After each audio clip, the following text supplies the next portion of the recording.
I'm comfortable, actually. Yeah. I'm sitting. Yeah. Income. Sorry? Am I still sitting here? I think it would actually depend. And I remember looking at him, as sure as we're sitting here, and I said, that's what I'm going to do. I'm going to run for office. And I went and told my good friend David Byrd, I said, guess what? I'm going to run for office. I'm going to be a politician. Once again, he laughed. He said, you can barely get out of literature. I was like, no, I'm going to do it. This is it. This is my mission. But it really did, between that and sports. Sports gave me the discipline that I think I wouldn't have had otherwise. Playing football, I was never the fastest or biggest, but I always was coachable. And that is, you know, if coach told you to go do 10 and out, I was doing 10 and out. Hit the number 2 hole, I was hitting the number 2 hole. Because I knew, you know, I had to make up for working hard, you know, for the talent I didn't have by working hard. They were always really involved with everything I did, and I absolutely hated it when I was younger. I wanted them. I was like, Dad, stop coming to my games. Stop yelling out my nicknames. Stop calling me midget. Stop yelling that out. I don't want my friends to know my nicknames. But when I look back on it, and I thought about my parents, my friends who didn't have that same support, and what they're doing now, and the difference between what I'm doing and how much support I always have and always had. It was always a good thing. It was always a great thing for me in the long run, but kind of annoying growing up. Right. You know, you're just like, get out of my life.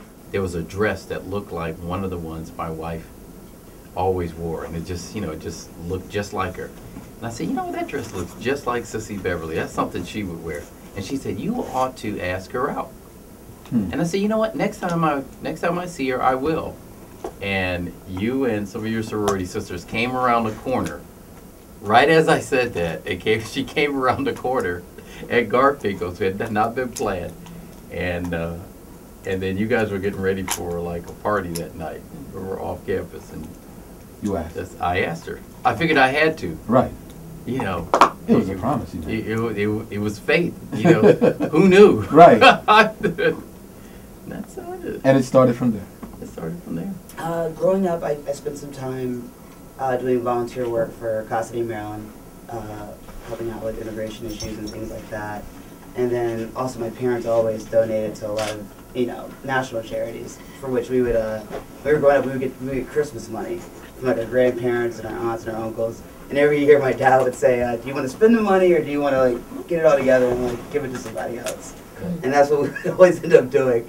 It wasn't really so much of a question as a as he was forced us to do it, but it ended up, like in hindsight, it ended up being like a more fun experience. So that's kind of so, yeah. If you had to compare your family and growing up in the Baker family to a TV family, what family would that be? Probably the Cosbys, I have to say.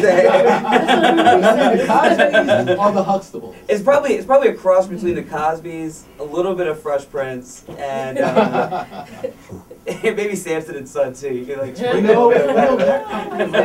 I wouldn't have said it. You just like a little dash of that. Yeah. I ran for Liberal Arts Student Council president, which was, you know, a real big deal, you know, because you had a budget. You had a brand new office in the Blackburn Center. It was the first time they'd opened a new Blackburn Center. I could hire staff. Nice. You know, I found out my tuition got paid. And, you know, we had a campaign manager, a campaign strategist, which still was David.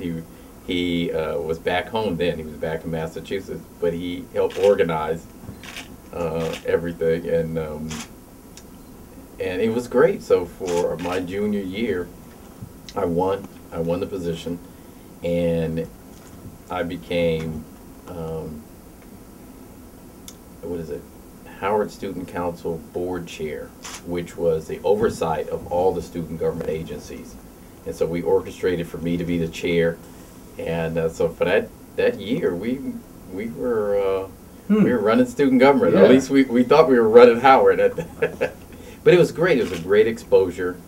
And I think it was the best lesson, quite honestly, I ever learned in politics. Why is that? Because you know what? It's probably one of the few times that you can guarantee that people will either vote for you or against you, not based on color.